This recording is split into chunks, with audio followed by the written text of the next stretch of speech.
So hello guys, welcome to the R S stock. इसमें अपन बात करते हैं कि एक्सपेक्टेशंस क्या रखें मार्केट से। ये जो कई लोग उठ के आते हैं कि हमें डेली का 1,000 रुपये चाहिए, 2,000 रुपये चाहिए, 5,000 चाहिए, 10,000 चाहिए। इस तरीके से जो माइंडसेट के लोग होते हैं, एक्चुअली इनको वीक माइंडसेट के लोग बोला जाता है। और मार्केट में ऐसे ऐसे लोगों का पैसे गंवाने के अलावा और कोई कैरेक्टर शो नहीं होता है।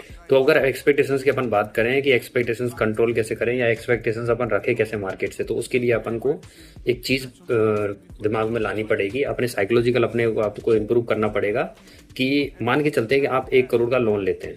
1 करोड़ का आपने होम लोन लिया या कोई भी टाइप का आपने एक सिक्योर्ड लोन लिया। तो सिक्योर्ड लोन पे आपकी मंथली ईएमआई मान लेते हैं, जस्ट इमेजिन कि 50,000 के आसपास आती है, 50,000 से 60,000 के अराउंड आती है।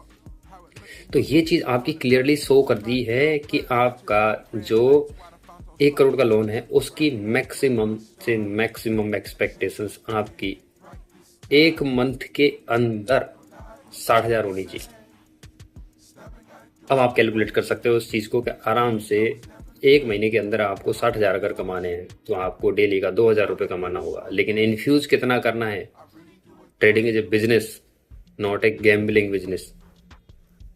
ऐसा बिजनेस नहीं है, कैसीनो टाइप का नहीं है जिसमें आपने 1 करोड़ डाला तो आपको 10 करोड़ की एक्सपेक्टेशन हो जाएगी। वहाँ कुछ भी हो सकता है।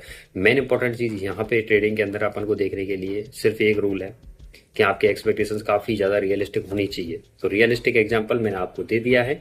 इसके हिसाब से अपने आप को कैलकुलेट करें, इस हिसाब से अपने मार्केट में अपने आप का एक साइकोलॉजी इंप्रूव करें कि आपको 60,000 अगर आपको चाहिए, अगर आपको वो 1 करोड़ का लोन आपको कंप्लीट करना है अगले 5 साल 10 साल के लिए, तो आपको उसके अकॉर्डिंग वो चीज़ें सोचनी पड़ेंगी। तो आप एक नॉर्मल कैलकुलेट कीजिए कि नॉर्मल कैलकुलेट करने के बाद में आपको समझ में आएगा कि आपका एक्सपेक्टेशंस बहुत लिमिटेड हो चुका है। फिर उसके अकॉर्डिंग आपको अगर 60,000 आपको कमाने हैं तो उसके अकॉर्डिंग आप रिस्क भी एक लिमिटेड लोगे। अब मान के चलते हैं आपको 60,000 एक महीने में कमाने हैं, 20 ट्रेडिंग डेज है, तो 60 डिवाइड बाय 20 अपन अगर करेंगे तो कितना हुआ? कितना हुआ? लगभग लगभग ढाई। तो ढाई गुना अपने को पैसे कमाने, मतलब कि 2,500 के आसपास का अपन अगर मान के चल रहे हैं तो लगभग लगभग 75,000 के हिसाब से बनता है। तो 2,500 पर डे कमाने के लिए अपन को कितना रिस्क लेना पड़ेगा? 500 से 700 रुपये रिस्क लेना पड़ेगा। 700 रुपये रिस्क अपन को लेके चलना पड़ता है, जो कि अपने कैपिटल का कितना परसेंट हो गया। इसी तरीके से अगर आप क्लियरिटी रखोगे तो आपको ट्रेडिंग बहुत बेस्ट पैसा देगी। फिर आपको समझ में ये भी आएगा।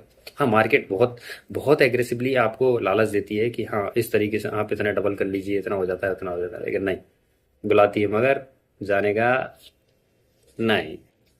Keep subscribing, keep love, R is the trust of